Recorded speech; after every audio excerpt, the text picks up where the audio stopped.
Bonjour. Aujourd'hui, on va répondre à une question, euh, une phrase question qui dit: Je laisse à tes pieds mes fardeaux et mes soucis reviennent en boucle. Alors, comment faire avec ça? Alors, il y a un texte très important, très fort dans l'évangile de Matthieu, au chapitre 6, sur le souci, sur les soucis, et on va un peu cadrer notre réflexion avec ça. Alors, au préalable, qu'est-ce que c'est que le souci? Le souci, c'est cette attitude intérieure d'être partagé, d'être rempli de quelque chose, d'être tendu vers quelque chose pour finalement essayer d'avancer en s'inquiétant, en étant divisé, partagé, en s'interrogeant. Alors, dans ce texte, le Seigneur Jésus parle de plusieurs choses qu'on va essayer de retenir. La première, c'est que ne pas se faire de soucis, c'est un commandement. Donc, dans un sens, quand on alimente le souci, quand on est dans cette démarche intérieure de se faire du souci, c'est-à-dire euh, de nourrir une anxiété à l'égard de quelque chose au lieu d'y réfléchir, alors déjà, il y a quelque chose qui n'est pas juste et qu'on devrait abandonner. Ensuite, dans ce texte de Matthieu, au chapitre 6, au verset 26, il dit: Regardez les oiseaux. Et les oiseaux, ils ont de quoi manger, ils vivent, ils perdurent, ils font ce qu'ils ont à faire. Et en quelque sorte, pour ne pas se faire du souci, il faut regarder à des choses qui marchent bien et dans lesquelles Dieu veut s'exprimer. Au verset 27, il va dire, mais avec du souci, en fait, personne va rajouter une coudée, c'est-à-dire 50 centimètres à sa taille. Et donc, il dit en substance que le souci ne mène à rien. Et d'ailleurs, tous ceux qui se font du souci sont là pour le remarquer. Le souci, ça ne sert absolument à rien qu'à s'inquiéter, mais finalement, on se fait du souci comme si ça servait à quelque chose.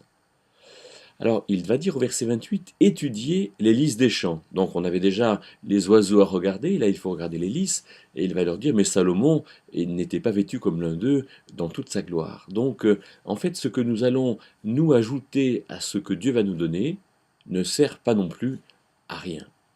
Et puis, il va dire au verset 31, votre Père céleste sait tout ce dont vous avez besoin. Donc, on aurait plutôt intérêt à investir dans notre relation avec le Père Céleste, à investir dans ce que le Père Céleste, dans ce que Dieu va nous donner, va nous montrer, va nous faire vivre, plutôt qu'à essayer misérablement, nous, de prendre avec nos propres forces, avec nos forces personnelles, ce qu'il nous faut, et finalement, ce qui restera misérable au fond de tout ça. Au verset 33, il va dire, cherchez le royaume de Dieu et sa justice, et toutes ces choses vous seront données par-dessus. Alors, ça veut dire que si on cherche ce qui est juste, au lieu de se faire du souci, eh bien si je me fais du souci dans mon métier pour ne pas être licencié, dans mon métier pour bien réussir les choses, dans ma vie de famille, pour que ma vie avec mes parents, avec mon conjoint, avec mes enfants, avec mes voisins dans un sens, soit belle, soit bonne, au lieu de se faire du souci sur le devenir de ces vies-là, je ferais mieux de faire ce qui est juste, c'est-à-dire d'aimer, d'attendre, de pardonner, de m'intéresser à des choses qui ont de la valeur, de m'enrichir, de chanter, de travailler sérieusement, de, de prendre du temps pour me faire du bien, pour bien me reposer, pour comprendre qu'est-ce que c'est que manger équilibré, etc. C'est ça, faire ce qui est juste. Alors, si je fais ce qui est juste, alors je ne suis pas dans le souci. Et je vais, moi, euh, avancer avec des choses qui sont belles et qui sont importantes. Et le Seigneur Jésus va conclure, à chaque jour suffit sa peine. C'est-à-dire que moi, je n'ai pas à être en souci de demain. Moi, j'ai à faire ce qui est juste aujourd'hui et avancer avec ce qui est juste. Alors à la question, qu'est-ce que je dois faire quand mes soucis reviennent? Eh bien, quand mes soucis reviennent, c'est que ce qui occupe mes pensées n'est pas selon ce que Dieu m'aura demandé de faire.